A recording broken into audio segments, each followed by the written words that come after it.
This video contains spoilers for the featured film. All images used belong to their respective copyright owners and are used here for commentary and criticism purposes only. Please remember that statements made are my own opinion and you are free to disagree in the comments, but please do so respectfully.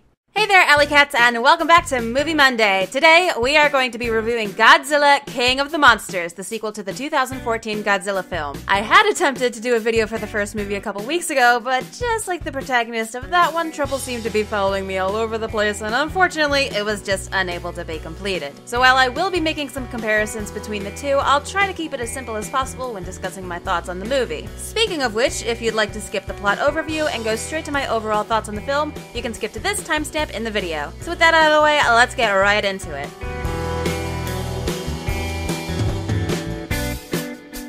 We start off right in the middle of the first movie during the battle between Godzilla and the Mutos in San Francisco. This would probably mean more if I was actually able to finish the video for the first film, but anyways, we meet a family of Emma and Mark and their daughter Madison, all caught right in the middle of the city during the monster fight, resulting in the death of their son Andrew. 5 years later, Godzilla hasn't been seen since defeating the Mutos, and Monarch, the group that studies giant monsters like Godzilla, is under massive scrutiny and blame as they knew about Godzilla and the Mutos but never informed the public. After the loss of her son, Emma has divorced Mark and joined Monarch. She resides in the Chinese outpost with Madison, monitoring a huge spore that hatches an equally huge larva named Mothra. Mothra becomes hostile, though with the help of a device called Orca that sends out special frequencies to communicate with the Titan monsters, Emma is able to calm her, but an eco-terrorist group led by Daddy Lannister, Alan Jonah, breaks in and kills the team and kidnaps Emma and Madison while Mothra escapes to cocoon elsewhere. Dr. Serizawa and Dr. Graham, the Monarch scientist from the previous movie, find Mark to inform him of the attack, and they find Godzilla has emerged from hiding and is making his way towards Antarctica. Along with a group of soldiers, everyone heads there as the eco-terrorists storm the Monarch base there and work to awaken the creature frozen in ice they've been monitoring, dubbed Monster Zero. Couldn't find a better name than that, really? Okay. Mark goes to get his family and urges them to escape with him, but Emma reveals she is actually working for the eco-terrorists and releases Monster Zero, a massive three-headed dragon-type titan, which immediately becomes aggressive and attacks the humans until Godzilla arrives and they fight. In the chaos, Dr. Graham is killed and Monster Zero flies away. The eco-terrorists target Mexico next, and Emma contacts the Monarch group to tell them the super original concept that humanity is killing the planet like a virus. So they plan on awakening all the Titans to act as a fever to help restore balance, thinking that while some people will die, they can eventually learn to coexist or something. It really doesn't make a whole lot of sense. So the monster they're releasing in Mexico is Rodan, a giant lava pterodactyl thing. Their nearby village is in the process of evacuating, but Jonah orders Emma to wake up Rodan anyway and put all the townspeople at risk, and Madison, who for some reason has actually been on board up until this point, realizes that maybe her mom's plan isn't so great after all. Monarch gets the idea to lure Rodan to Monster Zero so they can fight and hopefully kill each other, and Monster Zero does defeat Rodan, but then Godzilla shows up and they fight again, and it seems like Godzilla might even win once he tears off one of Monster Zero's heads. But the US military clearly didn't learn to butt out from the first movie because they launch an oxygen-destroying missile towards the monsters. Godzilla is seemingly killed, but Monster Zero is unharmed and escapes to regenerate a new head, and Rodan, who is somehow still alive, bows to him as he awakens all the remaining Titans on his own. One of the Monarch scientists discovers that Monster Zero is actually Ghidorah, thank God, because Monster Zero was such a mouthful, and he is an ancient alien monster who had a rivalry with Godzilla in the past. They also discovered that Godzilla is not actually dead, despite their monitors completely flatlining before, but he's instead hiding inside basically Atlantis, an ancient underwater city, to recuperate. But since that process could take years and they need him right now, Dr. Serizawa sacrifices himself to detonate a nuclear bomb near Godzilla so he can feed off the radiation and be instantly revived.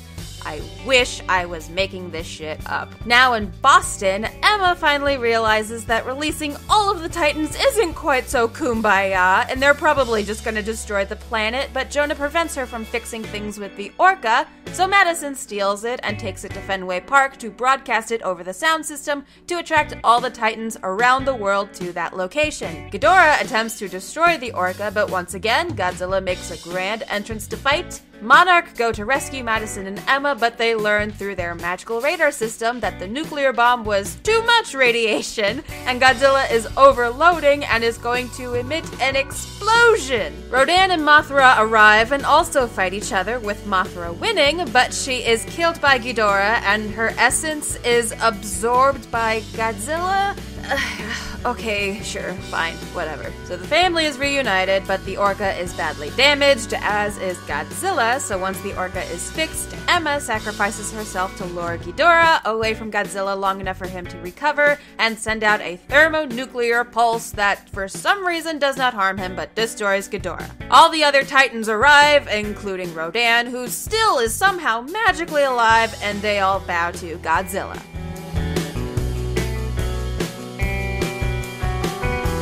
Let's just get this out of the way now. The story itself is bad. Like, really bad. It's very cliche, predictable, doesn't make much sense the majority of the time, and feels like very little effort was actually put into these portions of the film. I didn't even really care about any of the characters. For the first Godzilla movie, there was some slight empathy for the protagonist, but here they all could have died and I would have just had no feelings at all. But that being said, let's be honest here, nobody really watches these movies for the silly human stories. The cast did a fairly good job for what they were given, but that doesn't matter when the audience is there to just watch the epic, gigantic monsters beat the crap out of each other. Although, while this was done very well, albeit quite sparsely in the first film, here there was slightly more screen time for Godzilla, just barely, but it was really choppy and the fights were so cut up it was difficult to focus on anything. So I have mixed feelings about it because yeah, there's more overall action than the previous film, but it could have been done a lot better. And then that, coupled with the mediocre story, I really feel like this film dropped the ball. I desperately wanted to like this, since even though the first movie wasn't fantastic from a critical standpoint either, it was still very enjoyable and I loved it. But the few epic moments of monsters clashing in this film sadly do not make up for the other 95% of the movie being completely terrible.